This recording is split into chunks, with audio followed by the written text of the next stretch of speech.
kunnafoni min bɛ di nanzarakan na o bɛna yɛlɛma aw ye todunkan na a bɛna lase aw ma seeru sila maraka faama fɛ sabula kunnafoni sɔrɔbaliya o ye kunnasiri ye. Maraka faama ka journal banbara bɛna lase aw ma ka sababu ɲuman kɛ malizoom.net ye. Maraka faama i bisimila bi kunnafoniw bɛ cogo di? Fanta Sidibe fulamuso kunnafoni labɛn bɛ fasiri jɛkulu maaw fɛ a bɛna lase ne Seydou Sila maraka faama fɛ. Morikɛ Tarawele k'ale to suya kɔlɛ la kunnafoni bakurubaw filɛ.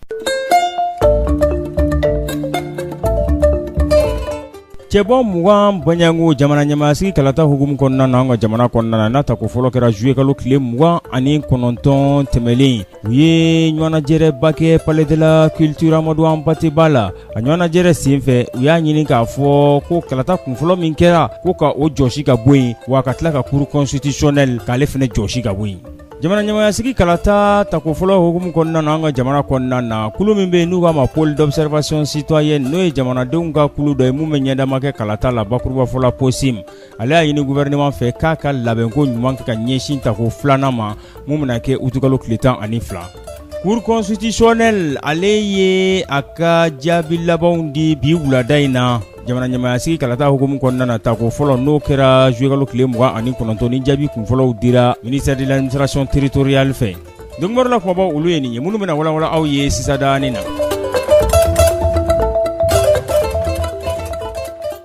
Cɛbɔ 20 Banyango jamana ɲɛmaasigi kalata hukumu kɔnɔna na mun tako fɔlɔ kɛra an ka jamana kɔnɔna na yan ni nɔ juillet kalo tile 29 san 2018 cɛbɔ 24 cɛla olu y'a jira k'a fɔ ɲɔgɔnnajɛrɛ belebele senfɛ Amadou Hampâté Bâ kɔnɔna na Palais de la Culture la k'u ma jɛ ni jaabi ninnu ye k'u ka tako fɔlɔ in k'o jɔsi ka bɔ yen cour constitutionnelle ko ka o fana jɔsi ka bɔ yen. Maa 3000 Amadou Hampâté Bâ tɔgɔlaso in kɔnɔna na fara tetew o sigiyɔrɔ de bɛ yen. Cɛbɔ 20 u nana ka na ɲɔgɔn sɔrɔ yen sigi ka laseliba senfɛ n'u k'o ma ko meeting. ADP Maliba fanga ɲinitɔn o ɲɛma Aliou Diallo ale ye weleli kɛ k'u ka fara ɲɔgɔn kan Maliba ale kosɔn u ka laɲiniw ka a dankɛnɛmaya ale kɛra maa sabanan ye ɲɔgɔn dan na kalata a tako fɔlɔ a cɛbɔ 20 a bɛɛ lajɛlen y'i sinsin mun kan o ye k'a fɔ Ibrahim Boubacar Keita n'a nɔgɔmaw k'u ye suɲɛli ta ka ɲɛsin tako fɔlɔ in ma yaasa u bɛ se ka se sɔrɔ cogo min na u ka fɔ la cɛbɔ 20 u ko jamana ɲɛma Ibrahim Boubacar Keita k'ale kɛra maa 22nan de ye cɛbɔ 24 o cɛla ni danni kɛra a ɲɛ 40 ma. Kunga ko kalata minɛnw k'olu de lafara tetew a kanu na k'o de kosɔn k'a ye 100 la 41 a n'a kunkanfɛn murumuru k'a y'o sɔrɔ.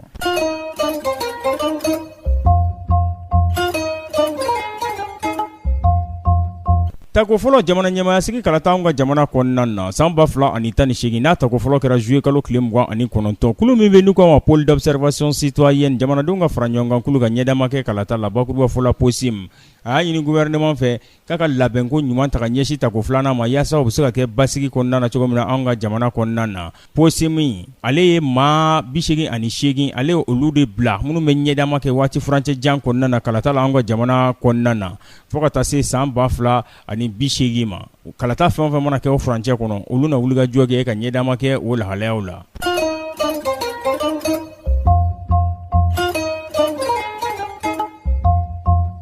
Cour constitutionnelle ale ye jaabi labanw ale ye olu di fɛn min ka don ka fɔ jamana ɲɛmaasigi kalata hukumu kɔnɔna na an ka jamana kɔnɔ mun tako fɔlɔ kɛra juillet kalo tile 29 o tako fɔlɔ in dɛ u ye jaabi labanw di ka sababu kɛ waati furancɛ jaabi olu kun dira ministère de l'administration territoriale fɛ o jaabi ninnu olu y'a jira k'a fɔ Ibrahim Boubacar Keita n'ale ye cɛbɔ ye n'ale ye nɔgɔnkari kɛ a yɛrɛ nɔbila ko la jamana ɲɛmaasigi kalata in na an ka jamana kɔnɔna na ale ni Soumaïla Cissé n'ale ye Ngwara Daba fanga ɲinitɔnw ka ɲɛminɛ ye URD fanga ɲinitɔn o ɲɛminɛ don k'olu fila de nana ɲɛfɛ Ibrahim Boubacar Keita 100 sarada la maliden min y'i kan bɔ ale ye 41 murumuru 70 Soumaïla Cissé maliden min y'i kan bɔ ale ye 100 sarada la 17 murumuru 78 olu fila jɛnkɛra n'a ye k'a fɔ olu de bɛna taa ɲɔgɔn sɔrɔ tako filanan na mun bɛna kɛ utukalo tile 12 nata an ka jamana kɔnɔna na jamana ɲɛmaasigi kalata a bɛ o ko fɔ san 2018 o bondakun kan jaabi min sɔrɔla cour constitutionnelle ka jaabi labanw dili la o de ye nin ye.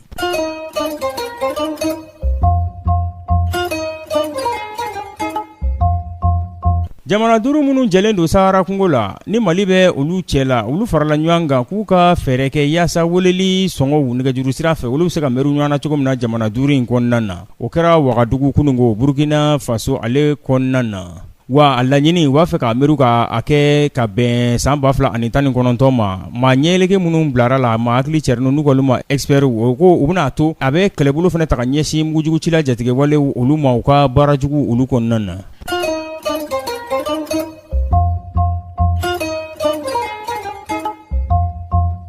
Banajugu Ebola a yera Kongokaw fɛ waati furancɛ tɛmɛlen na wa a jirala k'a fɔ k'a ye faali kɛ dɛ a ye faali min kɛ k'a taara maa 7 Banyango la o ye kunnafoni labanw ye minnu bɔra k'olu bi surɔ République démocratique du Congo u ka kɛnɛya tigilamaw fɛ. maa ɲɛɛlɛke dɔ fangamara o siratigɛ fɛ jɔyɔrɔba b'a bolo Zimbabwe o kɔnɔna na n'o ye Tendi Biti ye tɛgɛ dara ale kan bi arabadonya in na Danguna u ni Zambie ni ɲɔgɔn cɛ n'an ko ma frontière wa ale ka fanga ɲinitɔn o de banna jaabi ma jaabi minnu bɔra k'olu bin Zimbabwe ale kalata la n'a jamana ɲɛmaa bɔta n'o ye Emerson Mnangagwa ye n'ale de ye jɔyɔrɔba sɔrɔ. N dan sigi bi laseliw la min labɛnna fasɛrijɛkulu maaw fɛ k'a lase a balimakɛ Seyidu Sila maraka faama fɛ Morikɛ Tarawele k'ale to suya kɔlɛ la ni Ala man ka jɔnya jɔna sini an na ɲɔgɔn sɔrɔ yan waati kelen radio sogo kelen 97.7 tɔmi kelen fiɲɛ suru radio Benka ka bɔ Segu Kuluju Nagakɔrɔla na n'a b'a fɛ ka maraka faama ka journal Bambara lamɛn ka segin k'a lamɛn a bɛ taa malizum.net sanfɛ ale ye cakɛbara bɔlɔlɔ kunnafoni di sira n'a ko ma journal en ligne n'a ye malizum.net kɔngɔ filɛwo ɲiniyɔrɔ la Google sanfɛ a kɛra ka jufakɔnɔ nɛgɛjuru cakɛbara ni tata yalima sigita a bɛ maraka faama ka journal Bambara a bɛ se ka segin k'a lamɛn wa n'a ka kunnafoni dilenw a bɛ se k'u bɛɛ lajɛlen ye jataraw ni kalantaw aw ni ce a ka kulomajɔ la hakɛto bɛ nin kan sala Mamadu a k'an bɛn sini inshallah. Maraka faama ka bi journal Bambara lasera aw ma ka sababu ɲuman kɛ malizum.net ye.